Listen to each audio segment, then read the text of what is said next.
Hello, welcome to Magical Portal to Where, a cozy fantasy serial series that will keep you guessing. In this series, expect the unexpected. Mira's inheritance is definitely one of those things.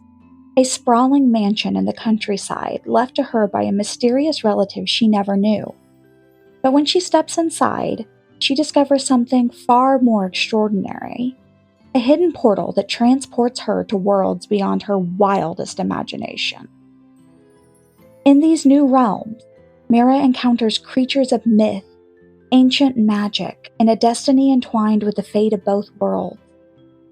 As she navigates the dangers and wonders of this magical land, she must uncover the secrets of her family's past to decide where her true home lies. So hang on to your seat. This might be a bumpy ride. A little note to my listeners. If you are enjoying this podcast, please consider leaving me a review and subscribing or following on your chosen platform. Maybe recommend it to a friend, coworker, or relative you think might enjoy it. I'd love to have them. Previously, Mira inherited a massive mansion with very peculiar features, and then she found a portal and fell through. Episode 2: The Other Side. Mira stumbled as she was flung out of the portal, the swirling vortex spitting her out unceremoniously onto the ground. She landed with a thud, her knees scraping against rough, uneven soil. Dazed, she pushed herself up, blinking rapidly as she tried to make sense of her surroundings. Gone were the dark, musty walls of the mansion. She was outside, surrounded by a dense, shadowy forest that stretched as far as the eye could see. The trees towered above her, their trunks impossibly wide, the branches entwining in a canopy so thick that only slivers of light managed to pierce through. The air was damp and cool, filled with the scent of wet earth and something unfamiliar, a faint sweet aroma that made her head swim. The ground beneath her was littered with fallen leaves, their edges glowing faintly in shadows of blue and green, as if charged with some strange ethereal energy. Mira took a deep breath, her heart still pounding from the sudden plunge through the portal. She stood up slowly, her legs trembling as she brushed the dirt from her jeans. Her gaze darted around, searching for any sign of where she was, but all she could see were the towering trees and the thick underbrush that surrounded her on all sides. There was an unsettling stillness to the forest, broken only by the distant rustle of leaves and the occasional chirp of an unseen creature. Then she heard it. A low, droning hum that seemed to vibrate through the air, growing louder and more insistent with each passing second. Mira turned, her pulse quickening as the sound drew nearer. The hum transforming into a high-pitched buzz that set her teeth on edge. She squinted into the shadows, her eyes widening as she saw something moving between the trees. A giant insect. Its body segmented and glistening was barreling toward her, its iridescent wings beating furiously. Panic surged through her veins. The creature was at least twice her height, its mandibles snapping in anticipation as it closed the distance between them.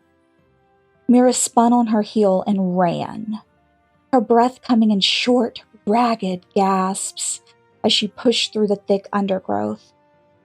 Her feet stumbled over roots and rocks, her arms flailing as she struggled to keep her balance. She was not a runner. Her lungs burned with every breath, her legs feeling like lead, but the adrenaline coursing through her kept her moving. The bug was gaining on her, the buzz of its wings filling her ears, drowning out the sound of her own labored breathing. Mira glanced over her shoulder and saw the creature's compound eyes gleaming in the dim light, its pincers snapping menacingly. She forced herself to move faster, her muscles screaming in protest as she dodged between the trees, her heart thundering in her chest. Just when she thought she couldn't run another step, she burst out of the forest and onto a cobblestone path. The sudden change in terrain threw off her balance and she stumbled, barely managing to catch herself before she fell. She looked up and gasped, her eyes widening at the sight before her. The path led to a town, nestled at the edge of the forest, its buildings clustered together like something out of a storybook. The cobblestone streets wound through rows of quaint old-fashioned houses, their walls painted in soft pastel hues. Wooden shutters framed windows filled with colorful flowers, and ivy climbed up the sides of the buildings, winding its way around wrought iron balconies. In the center of the town square stood a large fountain, its water sparkling in the sunlight as it cascaded over the sculpted figures of mermaids and sea creatures. Despite her fear, Mira couldn't help but marvel at the town's beauty. The air here was filled with the sound of laughter and the distant murmur of voices. The scent of fresh bread and blooming flowers mingled with the crisp, cool breeze. It was a stark contrast to the dark, foreboding forest she had just escaped, and for a moment she almost forgot about the creature chasing her. But the memory came rushing back as the buzzing grew louder, and she forced herself to move again, her gaze darting around for any sign of safety. She stumbled toward the nearest building, her chest heaving as she reached the door and pounded on it desperately. There was no answer, and she turned, her eyes wide with terror as the giant bug burst out of the forest, its wings beating furiously as it zoomed toward her. A shout rang out from somewhere behind her, and Mira turned to see a figure rushing toward her, waving a long staff in the air. The woman was tall and graceful, her long silver hair flowing behind her as she moved. She pointed the staff at the creature, and a blinding flash of light erupted from its tip, striking the bug and sending it careening backward. It let out a high-pitched screech and buzzed away, disappearing back into the trees with a final echoing buzz. Mira collapsed against the door, her legs trembling as the adrenaline began to wear off. The woman hurried over to her, concern etched across her features. "Are you all right?" she asked, her voice soft and soothing. Mira nodded weakly, still trying to catch her breath. I think so," she managed, her voice shaking. The woman studied her for a moment, her eyes narrowing as she took in Mira's appearance. "You're not from around here, are you?" she asked, a hint of suspicion creeping into her tone. "What realm have you traveled from?" Mira blinked at her, confusion clouding her thoughts. "Realm?" she repeated, her mind struggling to make sense of the word. I'm from Earth." The woman's eyes widened, and she took a step back, her hand flying to her mouth. "Earth?" she whispered, her voice trembling. "You're Eloise's niece, aren't you?" Mira frowned, the name unfamiliar. "Eloise? I don't know."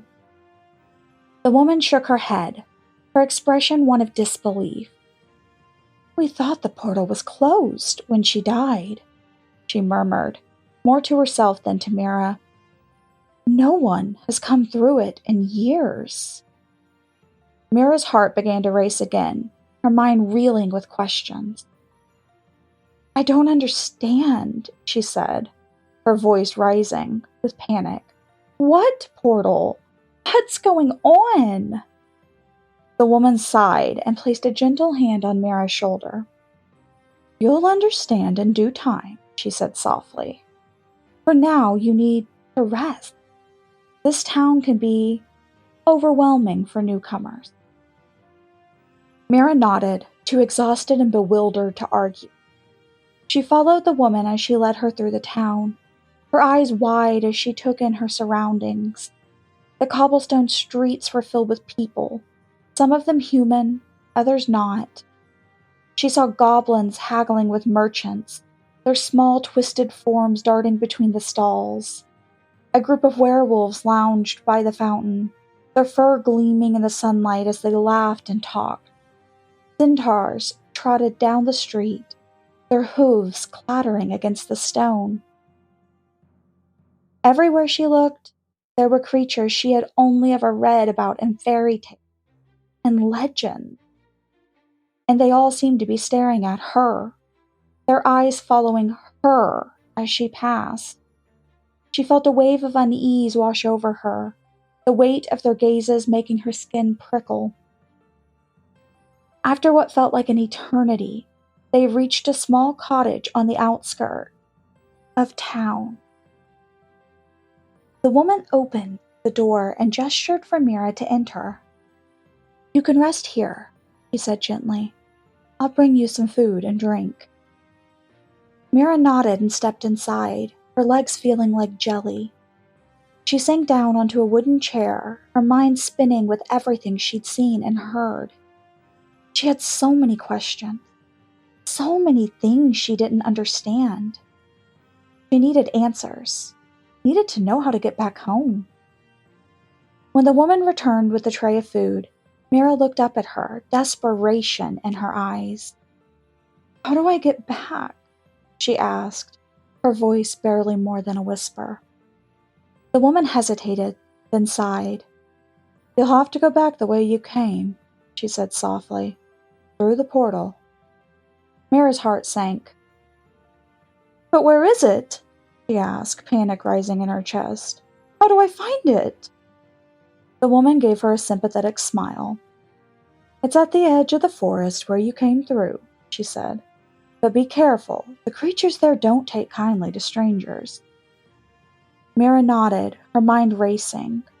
She had to get back, had to find the portal and return to the mansion. She couldn't stay here, not with all these strange staring eyes and the sense of being out of place. She thanked the woman and made her way back through the town, ignoring the curious glances and whispered conversations that followed her. She reached the edge of the forest and hesitated, her gaze fixed on the dark, tangled trees, the memory of the giant insect flashing through her mind, and she shivered, fear curling in her stomach. She had no choice. She had to go back. Taking a deep breath, she stepped into the forest, her heart pounding as she retraced her steps. The air was thick and heavy, the shadows deepening as she moved deeper into the trees. She stumbled over roots and ducked under low-hanging branches, her breath coming in short, sharp gasps as she searched for the portal. And then she saw it, a shimmering, swirling vortex hovering in the air just beyond a cluster of ancient oaks. Mira's heart leapt at the sight of the portal. The swirling mass of light and energy pulsed in the air, its edges shimmering like a mirage. She hesitated for only a moment before sprinting toward it, her pulse racing in a mixture of fear of hope. As she neared, the pull of the portal seemed to reach out and grab her, the air around her crackling with energy. With a final desperate leap, she threw herself into the vortex. The world around her dissolved into a blur of colors and sound, her body twisting and tumbling through the strange, weightless void. She felt as though she were being torn apart and stitched back together all at once, every nerve in her body alive with the sensation of the portal's chaotic energy. And then, with a jarring thud, she was flung out to the other side, landing hard on the cold wooden floor of the mansion's foyer. She lay there for a moment, gasping for air, her entire body aching from the impact. The dim flickering light of the chandeliers above cast eerie shadows across the room, the silence of the house pressing in on her like a physical weight. Mira pushed herself up, her legs trembling as she stumbled to her feet. She glanced around, disoriented, her eyes wide with panic. She had to get out. She had to leave this place before anything else happened. She turned and ran toward the massive front door, her footsteps echoing loudly in the empty hall. Her hands flew to the handle, her fingers scrabbling desperately at the cold, unyielding metal. She twisted and pulled, but the door didn't budge. It was locked. She was trapped. No, no, no, she cried, her voice breaking with fear and frustration. She slammed her fist against the door, her eyes filling with tears. She rattled the handle again and again, but it was no use. The door remained firmly shut, the ancient wood seeming to mock her efforts. She turned and pressed her back against the door, her chest heaving as she fought to catch her breath. The mansion loomed around her, its dark corridors stretching out in every direction. The silence oppressive and suffocating. The sense of the house's consciousness seemed to close in on her, the air thick with an almost sentient awareness. Mira slid down to the floor, her knees drawn up to her chest as she buried her face in her hands. Hot tears spilled down her cheek, her shoulders shaking with silent sobs. She was trapped, locked in this strange, haunted mansion with no way out. No idea what was happening or how to escape. She lifted her head and looked around, her eyes red and swollen from crying. The shadows seemed to shift and ripple at the edges of her vision, the flickering light of the chandeliers casting strange, twisting shapes across the walls. She felt a shiver run down her spine, the hair on the back of her neck standing on end. Taking a deep, shuddering breath, she wiped her tears away and pushed herself to her feet. She couldn't give up. There had to be a way out, some way to escape this place. She just had to find it. With a last, desperate glance at the locked door, she turned and began to walk down the hall, her footsteps echoing softly in the silence. She didn't know where she was going or what she would find, but she had no other choice. She had to keep moving, had to keep searching. As she made her way through the twisting shadow corridors of the mansion, a strange determination began to fill her. She would find a way out. She would escape this place no matter what it took. She just had to keep going. This was a Magical Manifestations production by Jenna B. Neese. Please share and review the episode. It means the world to me.